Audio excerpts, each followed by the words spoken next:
Hey there everyone, I'm Michael and welcome to another socially distant dev update. And would you guys like to see some hacking mechanic code? Well, maybe you won't see the code, but, well, not until the dev stream, but I can show you some gameplay, because I've been working on the hacking system today. And it's nowhere near finished, but the core, features of it are, and that's what I want to show you guys. So let's actually hop straight into the game, and I'll start with bug fixes, and then I'll go into new features, and then, we'll go from there. So I'll start my, or I'll continue my game, and we're in our desktop. Now, as far as bug fixes go, they're mostly with the window manager. So it still makes that annoying sound when you do Alt-T and Alt-Q and stuff like that in the editor. I haven't tested it in a real build yet, though.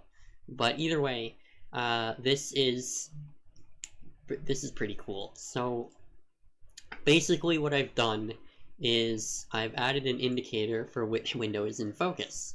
I've also done some art passing and a lot of stuff like that for most of the UI. So you can see, if you look closely at these terminals, it's kind of difficult to tell with the background image, but one of them is darker than the other, and that's indicating the active terminal. The active terminal is the brighter one. So it's this one right here. This is the active terminal, but if I click over on this one, it becomes active, and then the other one goes dark. So there's now an indicator for when the window is active, and that's good. But that doesn't only affect terminals now, because in the previous build, in the previous dev update, what I showed you guys is there's this weird bug where clicking things doesn't always make them active, and that has been fixed. So I've opened a new terminal. Okay, I didn't want to open a new terminal, but we'll close it. I wanted to open a logo test, so we'll do that. And as you can see, the logo test is in the foreground, and that's how it is, or that's how it should be whenever the window first opens. But if I click on a terminal, well, now the logo test goes in the background. The difference now is that when I click back on the logo test, it brings it to the foreground again. So that has been fixed, and it works amazingly now. Anyway, that works for all windows, by the way. Everything you click on every window will bring the window to the front of the screen. So, great. As far as window management goes, that's mostly all of the bug fixes. So, yeah. Also, another bug fix, which is hard to demonstrate, is that I've fixed an issue where if you minimize a window, it disables the game object. But in the previous build, it would still treat that game object as being the active window, even though the game object itself was deactivated inside Unity. I've fixed that. Now it only treats the last child that is actually enabled in Unity as the active window, so it no longer bugs out like that, and you no longer end up with multiple, or with 0 active windows, even though there should be an active window. Anyway, enough window management, we're on to hacking now. So let's nmap pixelcreative.com.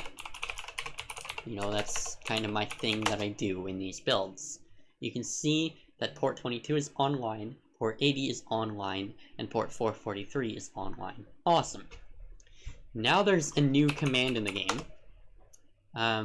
called netsploit, which is an all-purpose network penetration tool. It's kind of like Metasploit in the real life.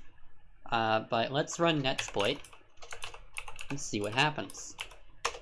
Oh, it requires a host. Okay, so netsploit pixelcreative.com. Okay, so now we're in this weird shell interface that isn't the same as our normal bash shell. This is the... For a second I thought it showed as as Metasploit, and that scared the hell out of me because that's copyrighted, but it doesn't. This is the netsploit shell, and what it allows you to do is it allows you to set up a hack. Now, what do I mean by that? Well, in something like Hacknet, you kind of just run an executable and it hacks. And the executable you run depends on what service you're hacking. But in this, it does go a little bit deeper, but not too much. first of all, there's a concept. Well, first of all, let's run help. So when you run help, there's a few commands. There's use, there's exploits, there's payloads, and there's attack. These are the 4 base commands, and of course there's help, which is, we ran that, that's what it does. And there's also exit and clear, but it doesn't show in the help menu. Either way, there's exploits and payloads, which lists all of the exploits and the payloads that you have. So I'll get into what these are, but you know, we'll run exploits, and it'll tell me that I have 1 flatline. And then I'll run payloads. This is gonna be funny. One of them is called Halsterminator, and the other is the reverse hell. So what we need to do is we need to use one of these exploits to deploy one of these payloads to attack a port. That's the hacking loop in the game.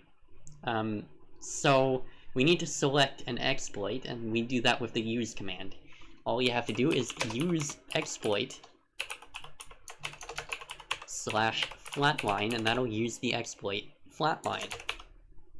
There's no indicator for displaying what exploit you have selected. I'm gonna do that later.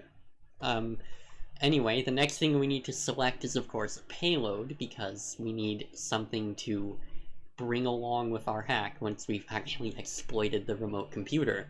So to do that, we'll do use payload, and we'll go with Halsterminator. And then all we have to do is attack a port. Attack 22, and it says hahaha pwned, and then it returns you to your hell, and then it prints a Unity error because that's as far as I've implemented it. So what happened there is the game did a few checks to make sure that you actually were sane when doing this. First of all, it checked that you have an exploit and a payload selected, which we do, and then it you know, tried to resolve trixelcreative.com in the networking simulation. Then it tried to resolve a hackable with the given port, which effectively ended up giving you a connection to a local device, and then it checked if that hackable was vulnerable to the exploit you selected, and since it was, it created you a hacked context, and then told the payload to execute with that hacked context, and it printed out hahaha pwned. But the reason the Unity error came up is because what we have is, well, let's look at the Halsterminator payload asset and see how it all works. So we'll go down to our content browser, and we'll go to assets, and we'll go payloads, if I can find it. And we'll go Halsterminator, and simply what happened is the payload action is nothing. It does nothing, and the game will actually tell you in the debug log that you need to assign a payload action, and there is no payload action yet, because they have to be created for every payload, because the payload action actually defines what the puzzle or behavior or whatnot of the actual payload you select is. So it's the actual gameplay logic that goes on behind the scenes to complete the hack, or fail the hack, or whatnot. So that's what we're going to be implementing probably on the stream, or maybe not, I don't know.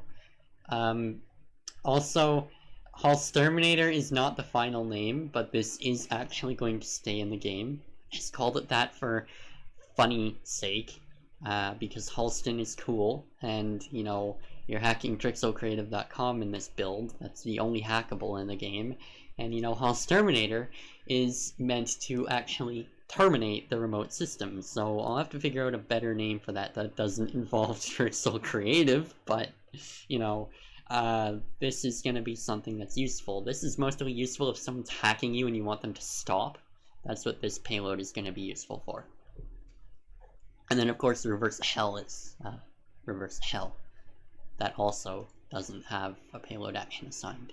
So maybe the live stream will be designing the reverse hell. Who knows? But anyway, that's going to do it for this video. As always, I've been Michael. I hope you learned something. I hope you enjoyed the little demo of the hacking system. It's nothing glamorous yet, I know that, but nonetheless, it's progress. But anyway, I've been Michael, as always, hope you learned something, hope you enjoyed the video, and I'll see you guys in the next one. Thanks for watching.